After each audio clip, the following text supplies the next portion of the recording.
Hi, everyone, and welcome to Keeping It Global, a podcast series brought to you by Lehigh's Brown and White and Iacocca Global Village program. My name is Brooke Bishelia, and today we're here on Lehigh's campus with a very special guest who's come all the way from Georgia. This is Lana. Let's give her a warm welcome. Hi, Lana. How are you? Hi there. I'm feeling just great. That's so great. We're so excited to have you here. Thank you. So I was thinking we could start off by having you give your full name and just telling us a little bit about your hometown in Georgia. Sure. We came long way from Georgia here, country of Georgia, not the state one. Mm-hmm. My last name is really complicated to pronounce, and I'll help you in that. This is Chkhartishvili. It's really hard. So, my hometown is in Tbilisi, Georgia, which is capital of Georgia, and really beautiful city, and the country itself really ancient, old one, and very nice with sightseeing. Lots of mountains in the city of Tbilisi, and itself the country has a sea surrounded on the Black Sea side, and the mountain areas, and beautiful sightseeing to do. Yeah, it sounds amazing. I definitely am going to have to make my way down there at one point. Come. So how long have you lived there? I lived there for 33 years, I would say, and then 1 year was in U.S. that I stayed. Oh, yeah. So do you find anything particularly unique or notable about, the culture, the history of Georgia? Yeah, I would say hospitality, because people there are really amazing. They love tourists, they love new people, they love diversity, also welcome new people coming to this city and in the country itself. And it is a very good touristic destination, and previous years before COVID started, actually it hit really big number, close to the 9 million of the tourists coming to our country, which is really great number. Mm-hmm.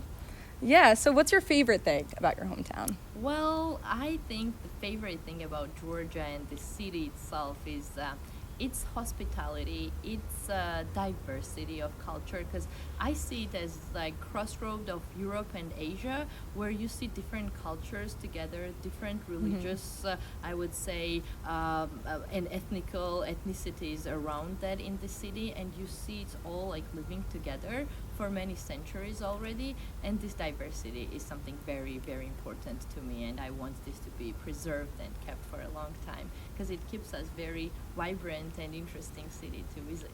Yeah, I'm sure it does. So I understand that you've lived in Texas for a period of time, around 15, age 14 or 15.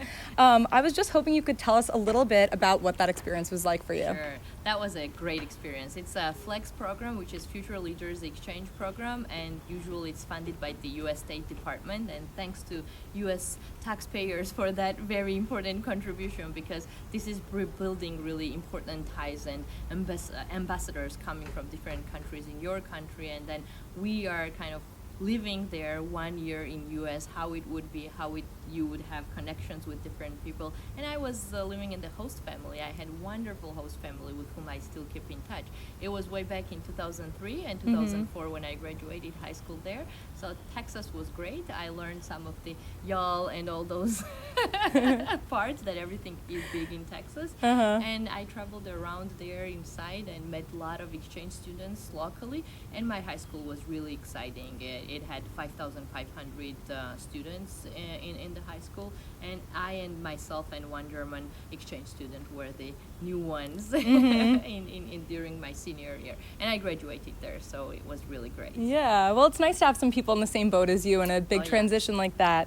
Were there any major culture shocks when you first got there that were like, whoa, this is so different, how do I go about this, anything like that? Of course, culture shocks I think exist everywhere, because it's not good or bad, it's just different, and you see how, for example, youth is doing there, how independent they are, how also like they are engaged in different activities, and I loved it. And U.S. education system, that was something that I loved a lot, and you know why? Because it was kind of accessible to everyone. If I wanted to do some different kind of studies or choose some of the subjects that made me happy and like really look diverse in this view, it was like you could choose everything, and it was so much interesting, and different people, different attitudes, and I really loved it. But on the culture shock part, probably that it was very different from Georgia. Yeah, I'm sure.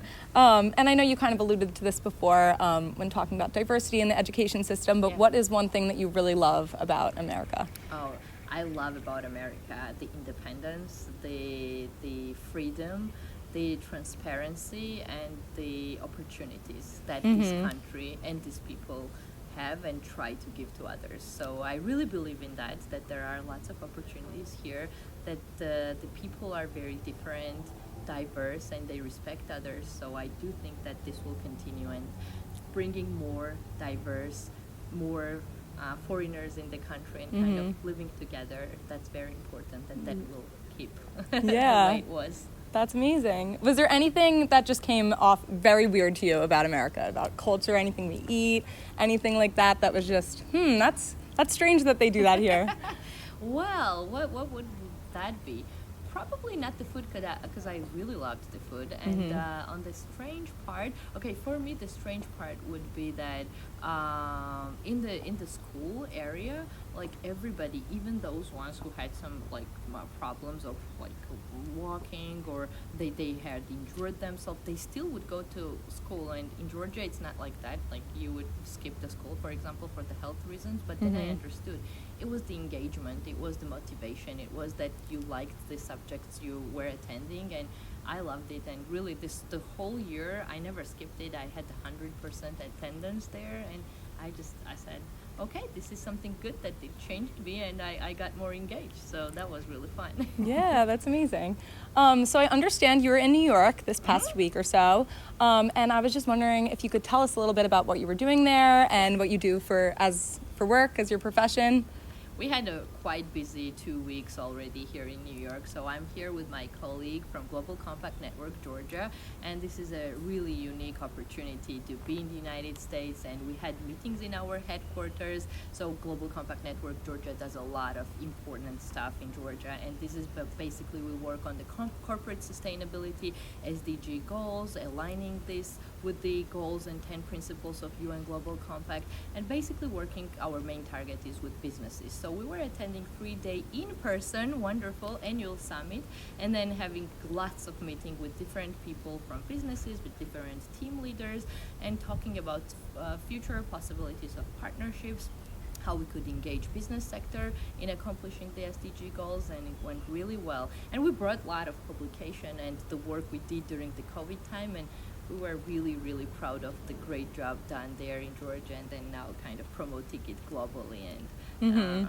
exploring more opportunities. And now we are in Lehigh and enjoying this wonderful environment, and we hope to really start new interesting cooperation and partnership ties here as well with our Corporate Sustainability Academy. Yeah, that sounds so exciting.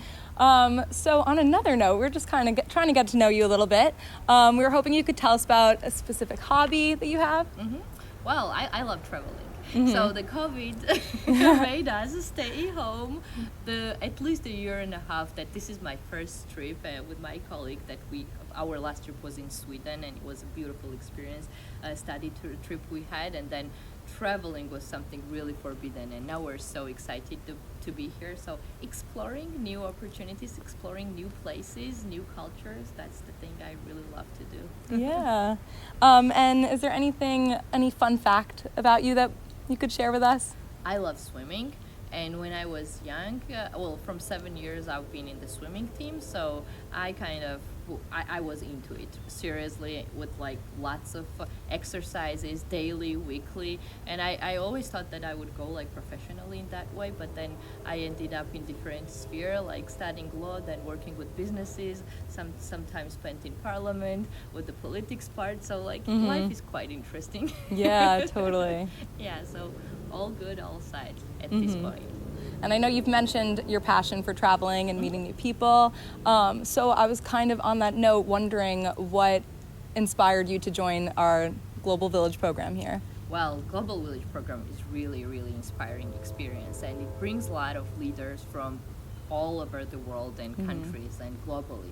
And especially I knew and I was aware that I would do it online in the beginning when applying for it, and I had to submit lots of letters and for the application, but it was worth of it. Really amazing experience. They did such a great job. Even online, we felt like one big family globally, all of the people engaged in the Global Village, and it was very amazing, really amazing experience. So I applied a couple of years ago, but didn't get through, and I did not lose the chance. I was saying, look, no, there is a hope. I will get there. So now I'm an alumni of 2021 year of the Global Village. Amazing people, amazing projects that we went through in the last kind of summer period, and now looking forward for our reunion in 2022.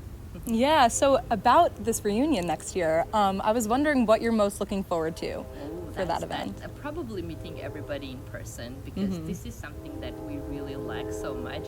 And I think, distancing and keeping everybody safe, that is important. But then again, the cultural ties, the in-person connections, and these are very important. And we definitely need to brainstorm, do some activities together. So looking forward for many interesting initiatives and partnerships globally with our global villagers from different years, from my year as an alumni, and hopefully we will get there in 2022, and we'll be here in Lehigh, on Lehigh's campus. And this is my first time being here. It's beautiful. It's really amazing. Yeah, and we're so excited to have you here, especially for us being able to interview a member of the Global Village in person is obviously an opportunity we're really hoping, we were really looking forward to. So we're so happy that you're here. And we were wondering if there's anything that you would like to say to the Lehigh community. I want to say to Lehigh community that this is one of the very important, I would say, opportunity, and don't miss the chance to kind of network with each other. Don't forget that you are alumni of Global Village, because time passes, and of course I understand there are some other activities they are engaged on every day. Is it a professional or private life? But just keep it up and just be the part of the community and the network, and think of, at least make a goal to think of an activity or partnership that can happen, and you could lead this process and invite other global villagers to be part of it. And I am definitely planning one, either in my country or in other country with other global villagers in my team. So we will make that happen, and please join us in that too. So as we're kind of wrapping up today, I know for someone who's traveled a lot and probably been all around, this might be a hard question, but we were wondering if there's anywhere you could live in all the world, where would it be and why? A part of Georgia. A part of Georgia I would live in probably it would be US, because this is like my second homeland. I really like it a lot, and the place is more warmer, I would say. Yes, There is I'm sure. more sunshine, which I like a lot. So US would be some really attractive destination for me. Well, that's good news for us, because we're already here, so that's awesome. Well, anyway, thank you so much again for coming here and for talking with us. It's a really special opportunity, so we're very grateful. And for everyone tuning in, thank you so much, and we will be back with more very soon. Thank you. Thank you.